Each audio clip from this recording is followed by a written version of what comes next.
Pernah pakai AI buat ngobrolin hal yang nggak jelas? Sayang sekali. Kamu pun mungkin sudah menguras danau-danau besar setidaknya satu botol. Kedengarannya konyol.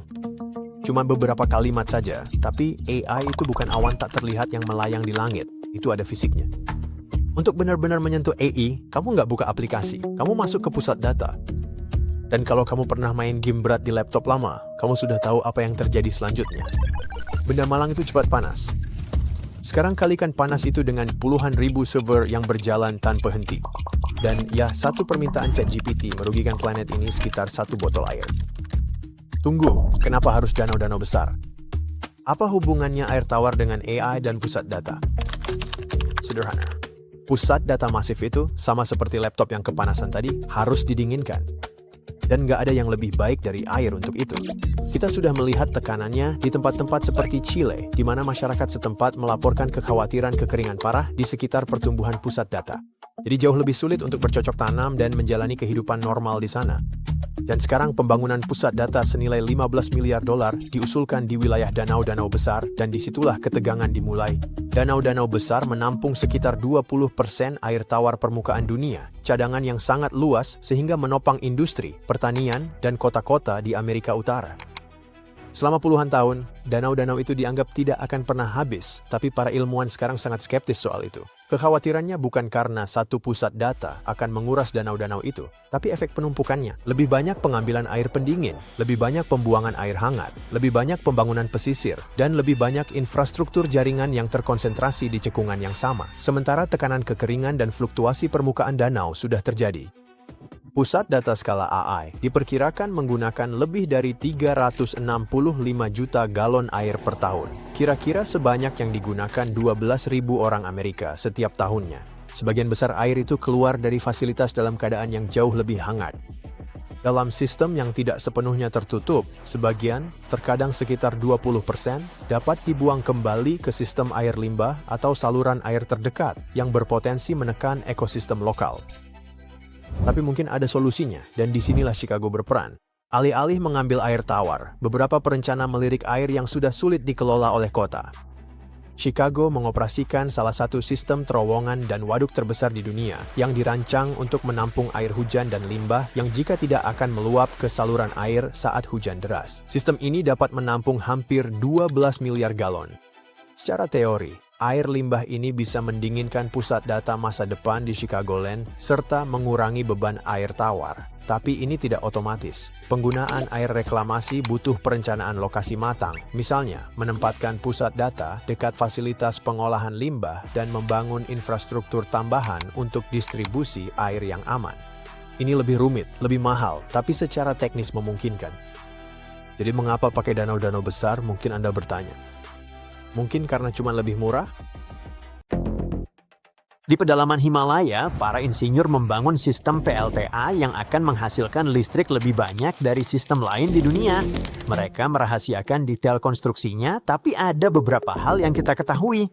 Proyek ini bernilai 168 miliar dolar AS dan menjadi proyek ambisius serta kontroversial di Tiongkok. Di sebuah tempat bernama Great Bend, salah satu sungai paling ganas di dunia tiba-tiba berbelok tajam mengitari sebuah gunung yang sangat besar. Lalu sungai itu jatuh menukik ke bawah dengan kekuatan yang luar biasa. Alam membentuk air terjun itu dan insinyur ingin memanfaatkannya. Alih-alih menghentikan sungai, mereka memanfaatkan beda tinggi besar ini. Mereka menangkap air sebelum mengalir dan memaksanya melewati puluhan mil terowongan menembus batu. Proyek ini bukan sekedar satu bangunan, ini adalah jaringan pembangkit listrik bawah tanah yang terkubur begitu dalam hingga satelit pun tidak akan bisa melihat sebagian besar bagiannya. Air akan melaju deras melalui terowongan batu dengan kecepatan yang mengerikan, menghantam turbin yang tersembunyi di dalam gua, lalu muncul kembali di hilir seolah-olah tidak terjadi apa-apa. Gunung itu berubah jadi mesin, para insinyur tidak sekadar membangun infrastruktur, mereka sedang mengubah ulang geografi. Ini bisa memasok 300 miliar kilowatt jam per tahun, melampaui sistem PLTA terbesar dunia saat ini. Cukup untuk mengubah jaringan listrik regional, mengurangi bahan bakar fosil, dan menggeser pengaruh energi global. Proyek ini saja bisa menghasilkan listrik lebih banyak dari satu negara. Di atas kertas, ini tampak seperti jackpot energi bersih, tapi kenyataannya ini adalah pertaruhan melawan fisika, geologi, dan waktu. Himalaya bukanlah wilayah yang stabil. Pegunungan itu masih terus naik. Gempa bumi terjadi terus-menerus karena dua lempeng tektonik raksasa saling bertabrakan. Terowongan di sini tidak hanya retak, tapi juga melintir, terjepit, dan berubah bentuk. Longsor bisa menghapus jalan dalam semalam. Tekanan batuan berubah secara tak terduga. Ketika air mengalir melalui terowongan bawah tanah dengan tekanan ekstrim, bahkan retakan kecil pun bisa berubah jadi ledakan internal yang katastrofik. Dan tidak seperti bendungan di permukaan, kamu tidak bisa melihat bentuk-bentuk kegagalannya. Proyek ini akan membutuhkan ribuan insinyur, karena tidak ada yang rutin dari proyek ini. Tiap terowongan dipetakan 3 dimensi, menghitung tekanan, garis patahan, dan jenis batuan yang berbeda di bawah beban. Insinyur memodelkan dampak jika terowongan runtuh saat air mengalir. Mereka meneliti efek gelombang seismik saat beban air puncak. Mereka merencanakan solusi jika sedimen menyumbat turbin jauh di bawah tanah yang sulit dijangkau manusia. Lalu ada juga masalah ekosistem. Wilayah ini tetap menjadi salah satu yang paling sedikit dipelajari di bumi. Aliran air musiman sangat penting untuk kehidupan tumbuhan, migrasi ikan, stabilitas tanah, dan pertanian di hilir yang melintasi perbatasan. Bahkan perubahan kecil dalam waktu atau volume bisa berdampak luas. Karena sebagian besar sistem berada di bawah tanah, pemantauan secara real-time menjadi lebih sulit dibandingkan dengan bendungan yang terlihat. Kamu tidak akan mendapatkan tanda peringatan dramatis, seperti waduk yang meluap atau retakan di dinding beton, hanya tekanan tak terlihat yang menumpuk di bawah kakimu. Para insinyur menyadari hal ini, itulah sebabnya mereka fokus pada sistem redundansi, pelepas tekanan, dan terowongan bypass darurat untuk membuat proyek mereka seaman mungkin. Tapi satu kesalahan aja, dan akibatnya bisa sangat menakutkan. Ini juga bukan hanya soal satu negara saja, sungai tidak mengenal batas negara. Apa yang terjadi di hulu akan mempengaruhi jutaan orang di hilir. Air yang ditampung di Great Bend tidak akan hilang, tapi waktu, suhu, dan muatan sedimennya akan berubah. Hal itu penting bagi ekosistem dan komunitas yang jauh di sana, yang bahkan nggak pernah setuju dengan percobaan ini. Namun jika ini berhasil, semuanya akan berubah.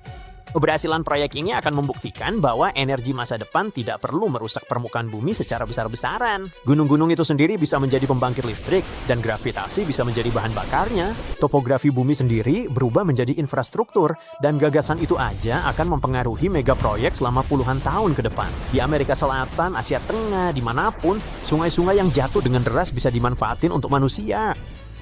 Jika sistem ini bertahan, ia akan menjadi salah satu pencapaian rekayasa terbesar dalam sejarah. Jika gagal, sungai tidak akan bernegosiasi. Sungai akan merebut kembali setiap terowongan, ruang, dan mesin yang kita ukir di jalurnya. Juara dunia saat ini dalam hal ukuran di antara bendungan hidroelektrik juga merupakan mega proyek dari Tiongkok. Bendungan Tiga Ngarai dengan kapasitas 22,5 gigawatt membentang melintasi sungai Yangtze yang membujur ribuan mil dari dataran tinggi Tibet hingga Laut Cina Timur. Selama berabad-abad, sungai Yangtze begitu kuat, tak terduga dan berbahaya membanjiri kota-kota, mengukir ngarai-ngarai dalam dan membentuk peradaban. Menjelang akhir abad ke-20, Tiongkok memutuskan untuk mengendalikan banjir, air, dan energi di sini. Pembangunan dimulai pada tahun 1990-an, tapi ini emang tidak pernah direncanain sebagai pekerjaan yang cepat. Ini adalah struktur penahan bendungan sepanjang 400 mil lebih yang menutupi kota kuno, lahan tani, serta ekosistem.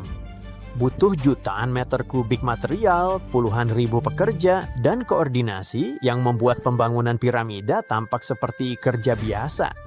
Tantangan rekayasanya luar biasa. Bendungan ini harus menahan air, gempa bumi, banjir, musiman, dan tekanan gravitasi besar yang mendorongnya. Setiap detik, setiap hari, para insinyur harus berinovasi secara langsung, mengalihkan seluruh bagian sungai dan menanam fondasi lebih dalam dari biasanya. Mereka juga harus membangun turbin raksasa yang bisa mengubah tenaga mentah sungai menjadi listrik tanpa merusak dirinya sendiri. Ketika bendungan itu selesai dibangun, dunia akhirnya ngeliat hasil dari semua upaya tersebut. Bendungan Tiga Ngarai sekarang menghasilkan listrik lebih banyak daripada fasilitas pembangkit listrik tenaga air manapun di dunia. Gigawatt listriknya menerangi kota-kota, menggerakkan pabrik-pabrik, dan menggantikan bahan bakar fosil dalam skala besar. Pada saat produksi puncak, bendungan ini bisa menghasilkan listrik lebih banyak daripada puluhan pembangkit listrik tenaga nuklir yang bekerja bareng-bareng. Ini adalah energi bersih dalam skala yang belum pernah dilihat umat manusia sebelumnya. Dan hal itu saja udah membuat proyek ini bersejarah. Dan dampaknya bukan hanya soal energi. Bendungan ini mengubah permukaan air hingga ratusan mil jauhnya. Waduk yang tercipta di belakangnya berfungsi seperti baterai raksasa yang menyimpan sejumlah besar air yang bisa dilepaskan secara terkendali. Hal ini mengubah sistem pengendalian banjir di Sungai Yangtze. Seluruh kota yang dulunya hidup dalam ketakutan akan banjir musiman, kini memiliki perlindungan berupa air yang tersimpan aman di balik dinding baja dan beton. Bagi jutaan orang, itu benar-benar infrastruktur yang menyelamatkan nyawa. Tentu saja, tidak ada hal sebesar ini yang datang tanpa biaya. Bendungan Tiga Ngarai memaksa lebih dari 1 juta orang untuk direlokasi. Kota, desa, dan seluruh landscape budaya akhirnya tenggelam saat waduk mulai terisi. Para arkeolog berlomba-lomba mendokumentasikan situs-situs kuno. Keluarga-keluarga harus memulai hidup baru di tempat lain. Dalam arti tertentu, bendungan ini tidak hanya mengendalikan sungai, tapi juga mengubah kehidupan manusia. Dunia alam juga harus membayar harga. Ekosistem sungai berubah, migrasi ikan bergeser, dan lahan basah pun tergenang. Spesies yang bergantung pada ritme lama Sungai Yangtze kini menghadapi kondisi baru yang seringkali lebih keras. Namun mungkin dampak paling mengejutkan dari Bendungan Tiga Ngarai justru terjadi pada bumi itu sendiri. Bobot air di waduknya begitu besar, sehingga benar-benar sedikit menggeser kerak planet kita. Para ahli geologi yang mengukur pergeseran kerak di wilayah tersebut telah mendeteksi pergerakan yang, meskipun sangat kecil, mencerminkan kekuatan dalam skala yang jarang terpikirkan orang. Sebuah bendungan mengubah tanah di bawahnya. Saat ini, Bendungan Tiga Ngarai terus beroperasi sebagai simbol rekayasa abad ke-21. Kapal-kapal melintasi pintu airnya, dan listrik mengalir ke berbagai wilayah yang dulunya bergantung pada batu bara. Para ilmuwan meneliti penumpukan sedimen di waduk, dampak iklim terhadap sungai, dan bagaimana bendungan-bendungan telah berubah. Bendungan berinteraksi dengan kerak bumi. Tempat ini adalah laboratorium sekaligus infrastruktur, tempat manusia menguji pemahaman mereka tentang alam dalam skala besar. Jadi, tinggal ada cara sederhana untuk merangkum Bendungan Tiga Ngarai karena memang tidak sederhana. Proyek raksasa ini membuktikan bahwa manusia bisa membelokkan sungai dan menggerakkan sebuah negara, dan dalam banyak hal itu berhasil.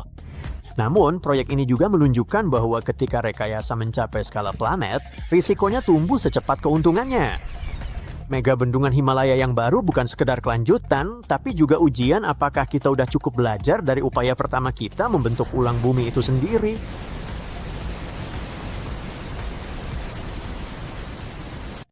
Coba bayangkan ini, ratusan ribu pekerja membuat 2 pulau buatan di laut. Kemudian mereka membangun bandara besar di sana. Sekitar 30 juta penumpang per tahun akan menggunakannya kelak. Para insinyur menghadapi banyak masalah selama proses konstruksi, namun mereka berhasil memecahkan semuanya. Biaya awal bandara ini sekitar 115 triliun rupiah. Seiring berjalannya waktu, biaya ini membengkak menjadi 287 triliun rupiah. Bandara ini masuk ke daftar 30 bandara tersibuk di seluruh Asia. Semua orang senang merayakan keberhasilan penyelesaian pembangunannya, tapi kemudian bandara ini mulai tenggelam. 287 triliun rupiah perlahan turun ke dasar laut. Pastinya nggak ada yang rela uang tersebut hanyut begitu saja. Para insinyur mulai membuat rencana untuk menyelamatkan bandara itu. Tapi mari kita kembali ke awal pembangunan dan mencari tahu bagaimana ini semua bisa terjadi. Semuanya dimulai pada tahun 1964 di dekat kota Osaka, Jepang. Tahun itu, pesawat pertama mendarat di area Bandara Internasional Itami baru. Penerbangan itu lancar, semua orang senang, tapi ada satu masalah. Bandara ini terletak di dekat permukiman dan pesawat pertama ini melintasi jendela penduduk setempat. Tentu saja suara turbin pesawat bikin orang-orang kesal, jadi mereka menentangnya. Orang-orang berdemonstrasi dan mengajukan ratusan tuntutan hukum yang memaksa bandara itu untuk ditutup dan membayar kompensasi ganti rugi. Sementara itu jumlah penerbangan meningkat setiap harinya. Ketidakpuasan penduduk juga meningkat dan pengadilan memenuhi sebagian tuntutan mereka. Ada yang menerima uang ganti rugi untuk dampak moral, sementara yang lain mendapatkan rumah baru di area lain. Tentu saja, semua ini butuh biaya besar dari pihak berwenang. Tahun-tahun berlalu dan karena makin banyak maskapai penerbangan menggunakan Itami, beban di bandara ini kian bertambah. Jutaan orang terbang dari sana dan tiba di sana setiap tahun, tapi satu bandara saja tidak cukup untuk kota yang berkembang dengan cepat ini. Kementerian Perhubungan Jepang memutuskan untuk membangun bandara baru yang lebih besar. Mereka ingin membeli tanah di dekat kota itu dan menggunakan semua alat komunikasi, transportasi, dan infrastrukturnya. Membangun bandara di tempat seperti ini akan menjadi investasi yang sangat menguntungkan. Bandara baru seharusnya menjadi tambahan bagi bandara yang lama dan bisa berinteraksi secara dekat dengan kota. Saat itulah masalah besar muncul. Tanah di mana tempat pembangunan akan dilakukan ternyata sangat mahal. Mereka juga masih ingat semua protes dan kompensasi yang harus dibayarkan. Mereka tahu kali ini orang-orang pasti marah lagi. Banyak dari mereka wajib dipindah ke rumah baru, bahkan mungkin seluruh distrik ini harus dipindahkan. Litigasi yang disebabkan oleh kebisingan bandara bisa terjadi selama bertahun-tahun dan akan memakan banyak uang. Jadi, pasti tidak menguntungkan. Selain itu, efek negatif bagi lingkungan juga akan muncul. Jadi setelah sejumlah diskusi, mereka memutuskan untuk membangun bandara baru beberapa kilometer dari kota. Dengan begitu, pesawat tak perlu terbang di atas area permukiman. Lokasinya sempurna, tapi ada masalah kecil, bandara itu harus dibangun di atas air. Para insinyur yakin mereka bisa menangani tugas ini, jadi pada tahun 1987, pembangunan Bandara Internasional Kansai dimulai. Namun, pertama mereka harus membangun pulau buatan. Menurut rencana proyek, satu pulau tak akan cukup, jadi mereka memutuskan untuk membuat 2 pulau. Menurut mereka, biaya konstruksinya akan lebih murah dengan cara begini, alih-alih jika membangun di dekat Osaka. Pertama-tama, surveyor bersama insinyur dan ahli lainnya melakukan penelitian dasar laut secara menyeluruh. Mereka harus menemukan tempat yang tepat guna membangun fondasi yang kuat untuk pulau masa depan ini. Lalu, mereka membangun dinding untuk melindungi area konstruksi dari ombak. Mereka memasang 48.000 blok beton dan puing dan membangun sel baja seberat ratusan ton di sekitar dinding. Bendungan ini seharusnya mencegah pulau terkikis oleh air selama tahap pembangunan. Mereka harus memastikan pulau ini tak akan dihancurkan ombak saat proses pembangunan masih berjalan. Jadi, mereka butuh perisai perlindungan ekstra. Harga perisai ini sekitar 2,1 triliun rupiah. Setelah itu, pekerjaan yang rumit seperti memadatkan tanah dan memompa keluar semua cairan dimulai. Mereka menaruh ratusan ribu ton pasir di dasar laut tanah liat dan juga menciptakan lapisan tebal tanah ekstra sebagai fondasi. Tapi semua tanah ini basah seperti spons yang berubah bentuk yang bisa hancur dan menarik bandara bersamanya. Oleh karena itu, para insinyur memasang lebih dari 2 juta pipa vertikal di dalam tanah. Mereka menuangkan pasir ke masing-masing pipa ini. Terkadang dalam pembangunan pulau buatan lainnya, pipa ini diisi dengan kain yang berguna untuk menyerap kelembapan. Sistem ini beroperasi pada prinsip saluran vertikal. Kemudian para pekerja mencabut pipa ini, sementara saluran airnya tetap di dalam tanah. Langkah selanjutnya adalah menambahkan tanah ekstra ke atas lapisan pasir tadi. Para pembangun mengambil tanah ini dari daerah pegunungan Teluk Osaka dan mengangkutnya memakai tongkang dari kota dan negara tetangga. Mereka menaruh semua tanah ini di lapisan yang dipadatkan tadi, lalu massa dari lapisan baru ini mendorong semua cairan ke pasir yang tidak terlalu padat. Dengan begitu, kelembapan hanya bisa bergerak secara horizontal karena tekanan yang kuat dari atas. Kemudian, cairan masuk ke saluran vertikal, naik, dan menguap. Makin banyak uap air yang keluar, tanahnya menjadi semakin padat, tanah pun menjadi makin kuat dan tahan terhadap deformasi. Peletakan tanah baru terdiri dari beberapa tahap. Pemberian jeda waktu sangatlah penting agar tiap lapisan bisa menguat dan turun ke dasar. Jadi para pembangun menyelesaikannya lapis demi lapis. Kemudian mereka membawa 900 kolom ke dalam tanah dan menaruhnya di dongkrak hidrolik untuk membuat fondasi yang kuat. Dengan begini, mereka bisa menyesuaikan kondisi kolom andai tanahnya mulai kendur. Akhirnya, mereka selesai menciptakan 2 pulau buatan. Para pembangun mulai menyiapkan bandara. Konstruksi berskala besar ini berakhir pada tahun 1994 dan pada tahun yang sama mereka membuka bandara itu. Bangunannya berdiri tinggi di atas laut, namun bandara ini perlahan sekali mulai tenggelam, tapi semua baik-baik aja. Menurut analisis tanah di laboratorium dan perhitungan para insinyur, tanah butuh waktu sekitar 50 tahun hingga ketinggiannya 4 meter di atas permukaan laut. Ketinggian ini adalah tingkat minimum yang diperlukan untuk operasi bandara yang aman karena bendungan bisa hancur dan airnya akan membanjiri bandara jika tingginya kurang dari 4 meter di atas permukaan laut. Artinya, dalam 50 tahun, bandara ini akan menjadi tempat yang tidak aman. Pada saat itu, para insinyur sudah punya solusi untuk masalah ini, tapi kondisinya menjadi berbahaya dalam waktu lebih cepat. Di beberapa bagian, permukaan laut mencapai ambang 4 meter hanya dalam waktu 6 tahun setelah pembukaan bandara. Para insinyur terkejut selama masa pembangunan pada tahun 1990 saat pulau pertama turun 8 meter alih-alih perkiraan 6 meter. Perbedaannya sangat jauh untuk bangunan sebesar ini. Ini ibarat kamu membeli rumah 2 lantai tapi cuma dapat 1 lantai. Gak ada yang ngira perhitungan mereka akan berbeda sejauh ini dari kenyataan. Untuk mengatasi masalah ini, mereka menggali bagian bandara yang tenggelam dan memasukkan lempengan besi langsung di bawah dongkrak hidrolik. Dongkrak ini dapat diatur, jadi para insinyur mengangkat kolom bandara ke ketinggian yang diperlukan. Masalah pun beres, tapi apa ini perbaikan yang permanen? Ke-900 kolom ini dilengkapi alat pengukur yang menunjukkan perubahan fondasi. Insinyur mengira mereka cuma harus mengatur kembali dongkrak ini setiap 2 tahun jika diperlukan. Sekarang, mereka tidak bisa memprediksi dengan tepat seberapa cepat bandara akan tenggelam. Situasi ini rumit karena bangunan itu turun secara tidak merata. Beberapa ilmuwan berpikir pulau kedua akan mencapai batas 4 meter pada tahun 2023. Mungkin itu akan terjadi lebih cepat, tapi bisa juga lebih lambat. Pada saat itu, satu hal yang pasti, Bandara Kansai telah tenggelam hampir 12 meter sejak tahun 1994. Para insinyur terus memperkuat bangunan dan melindungi bendungannya karena perbaikan dan modifikasi konstan ini, nilai bandara pun meningkat. Pada saat pembukaan, nilainya 115 triliun. Pada tahun 2008, nilai Bandara Kansai sudah melebihi 287 triliun rupiah. Meski begitu, bandaranya tetap beroperasi dengan sempurna. Bandara ini menghubungkan Osaka dengan seluruh dunia. Lebih dari 26 juta penumpang menggunakan terminalnya hampir setiap tahun. Ini menjadikannya sebagai salah satu bandara tersibuk di Jepang. Mengurangi beban tidak akan memperbaiki masalah tenggelamnya bandara karena tekanan ini berasal dari tanah timbunnya, bukan dari peralatan. Jauh di bawah tanah, di bawah hutan, sungai, dan kota-kota di Brasil, para ilmuwan telah menemukan sebuah harta karun. Bukan peti-peti penuh koin emas dan permata. Harta karun ini juga bukan minggat. Faktanya, 100 tahun yang lalu, hampir tidak ada yang peduli dengan material ini sama sekali.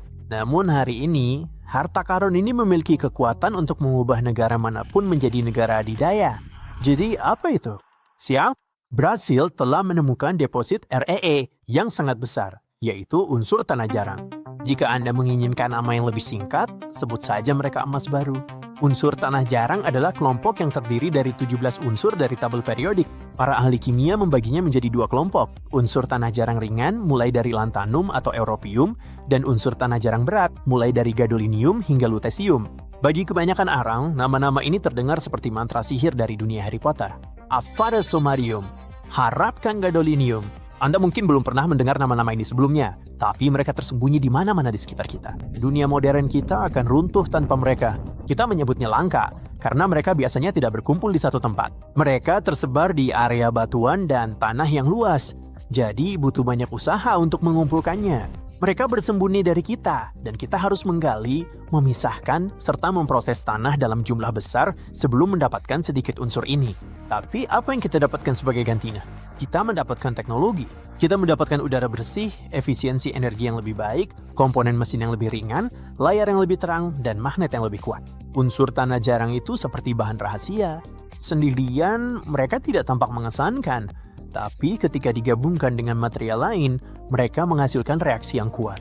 Mereka digunakan untuk membuat kaca lensa, mesin, ponsel, headphone, mesin MRI, panel surya, dan banyak hal lainnya. Tanpa mereka, pesawat akan lebih berat, roket akan lebih lambat, layar akan lebih gelap, dan banyak produk tidak akan pernah ada. Salah satu contohnya adalah neodymium yang digunakan untuk membuat magnet. Bukan magnet yang kamu tempel di kulkas setelah bepergian. Turbin angin membutuhkan magnet yang terbuat dari neodymium. Turbin itu menghasilkan listrik. Listrik itu mengisi daya laptopmu. Laptopmu memungkinkan kamu menonton video dan bermain game. Itu hanya sebuah magnet. tapi secara langsung memengaruhi hidupmu. Tapi magnet ini tidak bisa ada tanpa neodymium. Sebuah unsur kecil di dalam tanah menjadi bagian kecil di dalam produksi raksasa yang menjaga dunia modern kita tetap berjalan. Dan ini jauh dari satu-satunya penggunaan neodymium. Dan inilah alasan mengapa berhasil penting. Negara ini memiliki peluang untuk menjadi pemasok unsur tanah jarang terbesar kedua di dunia dan nomor 1 di luar Asia. Penambangan unsur-unsur ini menciptakan lapangan kerja bagi ribuan orang. Mengolah dan menjual logam-logam ini merupakan dorongan besar bagi perekonomian. Tapi membicarakan indikator ekonomi itu membosankan. Jadi mari kita mainkan sebuah permainan saja. Kamu akan mendengar nama sebuah unsur langka, seperti mantra dari buku sihir, dan mencoba menebak untuk apa unsur itu digunakan. Ya, setelah permainannya selesai, kamu memang tidak akan tiba-tiba menjadi ahli EE.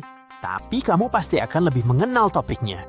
Mungkin suatu hari nanti kamu bahkan ingin bekerja di bidang ini. Siap? Unsur pertama adalah skandium. Untuk apa unsur ini digunakan? Untuk membuat buku, tongkat baseball, atau gergaji mesin? Jawabannya adalah tongkat baseball. Orang-orang menggunakan skandium untuk membuat paduan logam yang sangat kuat dan komponen yang sangat ringan. Di mana lagi kita bisa menemukannya? Pada rangka sepeda, bagian pesawat terbang, komponen roket, lampu stadion, dan bahkan mesin sinar X. Skandium membantu mengirimkan pesawat luar angkasa ke angkasa dan memproduksi semikonduktor. Kamu pasti sudah sering mendengar kata itu, tapi banyak orang tidak tahu artinya. Semikonduktor adalah sesuatu yang bisa menghantarkan listrik, tapi juga bisa menghalanginya. Ini seperti keran, air bisa mengalir atau bisa berhenti. Semikonduktor melakukan hal yang sama terhadap arus listrik di dalam microchip. Mereka sangat penting untuk setiap perangkat elektronik modern. Selanjutnya, yttrium. Di mana kamu bisa menemukannya? Pada TV, keramik, atau baterai? Ini memang agak sulit, jadi jawabannya adalah dimanapun. Selain itu, unsur ini sangat penting untuk superkonduktor. Superkonduktor adalah material yang dapat menghantarkan arus listrik dengan hambatan listrik nol.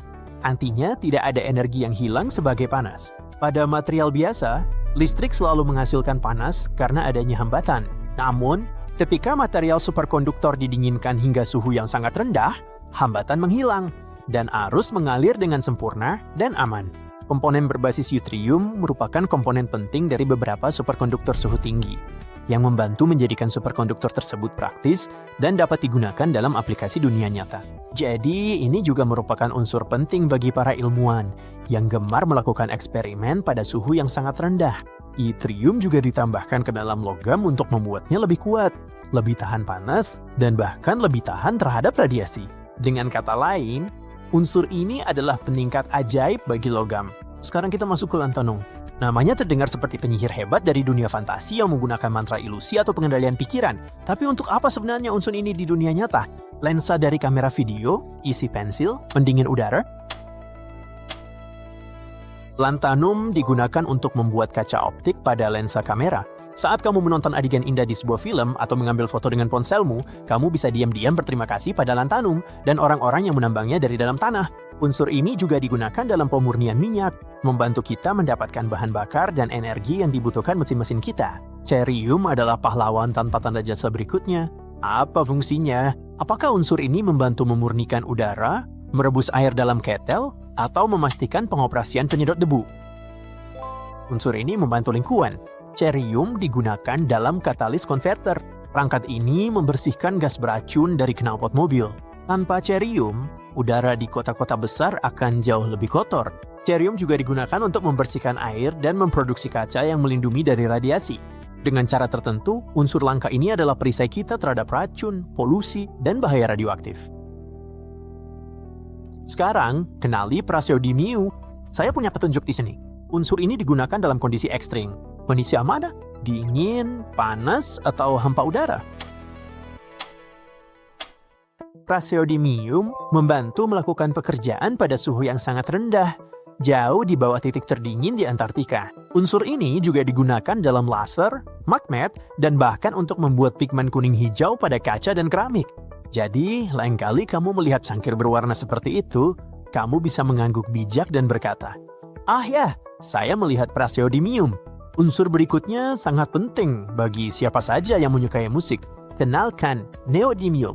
Gimana menurutmu? Apakah headphone, mikrofon, atau synthesizer yang bisa berfungsi berkat unsur ini. Unsur ini digunakan untuk membuat magnet yang sangat diperlukan dalam produksi speaker, headphone, dan hard drive. Unsur ini juga membantu menciptakan magnet permanen berkekuatan tinggi, yang sangat penting untuk mesin mobil listrik, turbin angin, dan banyak hal lainnya. Namun bagi kebanyakan orang, keajaiban neodymium itu sederhana. Unsur ini memberi kita musik di headphone saat kita naik bus, berjalan di taman, atau bersantai di rumah. Ada di mana-mana. Bahkan jika beberapa benda tidak mengandung unsur ini di dalamnya, tanah jarang mungkin digunakan untuk membuat mesin yang memproduksi benda tersebut. Tapi itu belum semuanya. Brasil juga memiliki cadangan grafit yang sangat besar. Grafit bukanlah unsur tanah jarang, tetapi tetap sangat penting. Ketika orang mendengar kata grafit, mereka memikirkan ujung pensil, padahal itu hanya sebagian kecil dari kisahnya. Grafit digunakan untuk membuat wadah laboratorium tahan api, pelumas untuk mesin, isolasi panas untuk bangunan, pelapis anti korosi, reagen kimia, bahkan bagian dari reaktor nuklir. Harta karun lain yang dimiliki Brasil adalah litium. Ini bukan unsur tanah jarang, tapi dunia modern kita sangat bergantung padanya. Saat ini, sebagian besar baterai modern tidak bisa berfungsi tanpa litium. Ponselmu, laptopmu, mobil listrikmu, iPad, dan kameramu, semua perangkat ini berjalan dengan baterai tersebut. Sebagian besar litium di dunia berasal dari Australia. Argentina dan Chili juga memproduksi dalam jumlah besar, tetapi Brasil sedang naik daun dengan cepat. Pada tahun 2023, negara ini menjadi produsen litium terbesar kelima di dunia. Sebentar lagi mungkin akan mencapai posisi ketiga. Brasil juga merupakan pemasok nikel global yang memiliki daftar aplikasi yang panjang. Tetapi kita akan berhenti sebelum otak Anda meleleh karena terlalu banyak informasi. Sekarang Anda telah mendengar tentang unsur-unsur tanah jarang dan peran mengejutkan yang mereka mainkan dalam kehidupan kita. Mereka tak terlihat oleh kita, tetapi mereka menggerakkan dunia kita. Mereka membantu kita bepergian, berkomunikasi, berkreasi, dan bermimpi. Itulah mengapa harta karun di bawah tanah Brasil ini sangat berharga. Ini bukan hanya tentang elemen-elemen, ini tentang masa depan. Permainan selesai. Selamat, Anda baru saja menyelesaikan EEE 101. Ini adalah sertifikat resmi milik Anda. Terima kasih banyak, dan sampai jumpa lagi di lain waktu.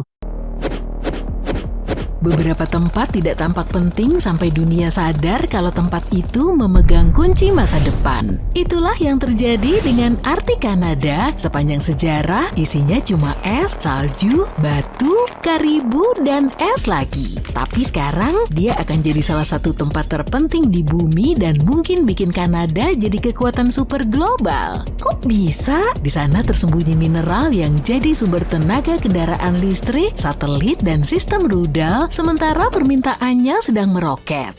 Tapi ini bukan cuma soal tambang dan sumber daya, ini juga soal kendali. Saat ini Cina sudah unggul jauh karena mereka memproses lebih dari 90% unsur langka dunia. Artinya, kalau kamu ingin meluncurkan satelit, bikin elektronik canggih, atau sekadar menyalakan lampu di rumah pintarmu, kemungkinan besar kamu bergantung pada Cina. Dan ini bikin banyak negara kuat dunia jadi parno, karena kalau semuanya sudah pakai listrik, hal yang paling kamu hindari adalah bergantung pada saingan geopolitikmu. Makanya sekarang perburuan harta karun teknologi bersih global resmi dimulai. Amerika Serikat, Eropa, Jepang, Australia semua lagi bersaing, tapi teknologi terbaru dan potensi yang belum bisa dijamah bisa membuat Kanada lebih unggul. Kanada sudah memiliki mineral ini selama puluhan tahun, tapi karena harga murah, medan yang sulit, dan tidak adanya desakan global, mineral itu diabaikan. Sekarang pemerintah Ottawa bertindak. Tahun 2022, Kanada meluncurkan strategi mineral kritis dengan dana miliaran dan insentif pajak untuk mendorong penambangan. Ada juga rencana membangun jalan, pelabuhan, dan jalur listrik yang penting untuk memanfaatkan deposit di utara itu. Kanada sudah memproduksi lebih dari 60 mineral dan logam, tapi 31 diantaranya dianggap kritis. 6 diantaranya jadi prioritas litium, grafit, nikel, kobalt, tembaga, dan unsur tanah jarang. Tapi penggalian baru langkah awal. Rencana utamanya, pemrosesan lokal mengubah mineral beku menjadi baterai batu yang kinclong di dalam negeri. Artinya bukan cuma tambang, tapi juga tempat pemurnian, pusat pemrosesan, dan pabrik canggih akan bermunculan di tempat yang dulunya cuma ada tumpukan salju dan kesunyian. Sementara negara lain masih omon-omon, Kanada sibuk bikin jalan dan masang kabel listrik. Pelan tapi pasti, mereka mengubah ladang salju jadi arena main berteknologi tinggi. Dulunya mengambil semua harta karun terpendam itu hampir mustahil. Wilayahnya sangat terpencil sehingga jalan raya berakhir ratusan kilometer sebelum lokasi tambang. Tanahnya membeku hampir sepanjang tahun dan kalaupun ada yang berharga, mengeluarkannya sangat sulit. Jadi apa nih yang berubah? Kanada punya kartu rahasia, AI.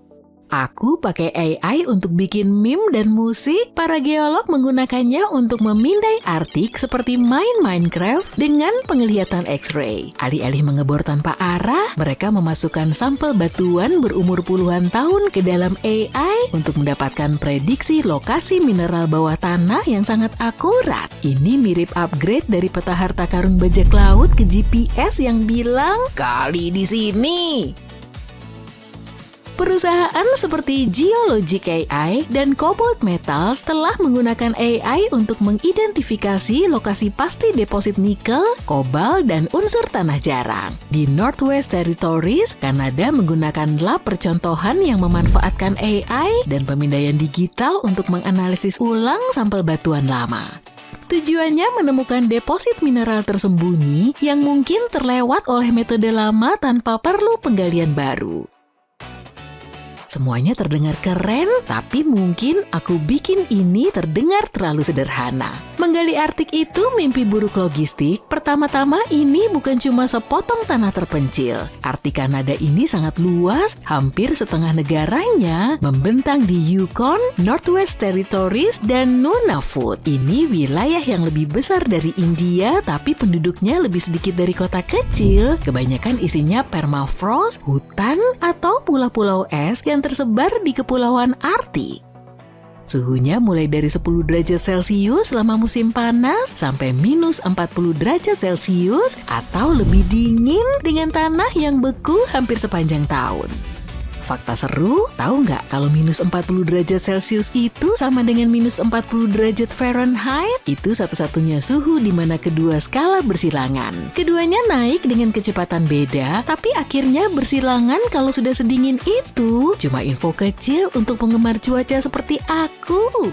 Pokoknya nggak bisa sembarangan bawa truk dan mulai menggali di Arktik. Di sana jalanan itu cuma berhenti. Mau bangun sesuatu bisa bertahun-tahun dan satu musim dingin yang parah bisa bikin semuanya membeku. Kalau mau terus ke utara, butuh lebih banyak hal, lebih banyak makanan, bensin, dan mesin. Artinya butuh lebih banyak uang lagi. Ngomongin uang, fakta seram lainnya adalah biayanya mahal banget. Menambang di utara sana jauh lebih mahal daripada di Australia atau Chili misalnya. AI mungkin tahu di mana mineralnya, tapi orang dan mesin besar tetap harus menggali dan itu mahal banget. Tapi bukan itu saja, sebagian besar Kanada Utara adalah tanah adat. Komunitas First Nations, Inuit, dan Métis sudah tinggal di sana selama ribuan tahun dan lokasi mineral seringkali ada tepat di tanah leluhur mereka. Jadi kalau Kanada berbicara tentang membuka Arktik, ini bukan cuma soal jalanan dan robot, tapi soal kemitraan dan kolaborasi. Dan ini wajib loh, secara hukum, proyek di tanah adat harus ada konsultasi dan di banyak kasus persetujuan. Kabar baiknya, beberapa komunitas tidak cuma terlibat, mereka juga memimpin di wilayah seperti Nunavut dan Northwest Territories. Korporasi milik masyarakat adat dan kekuatan dunia sudah menentukan gimana pembangunan itu terjadi sesuai syarat mereka. Kalau mau sukses, Kanada butuh lebih dari sekedar teknologi dan modal, mereka butuh kepercayaan. Jadi dengan semua itu, bisakah Kanada berhasil? Jujur, dengan kemajuan teknologi dan kemitraan tidak mustahil karena Kanada melakukan banyak hal secara simultan.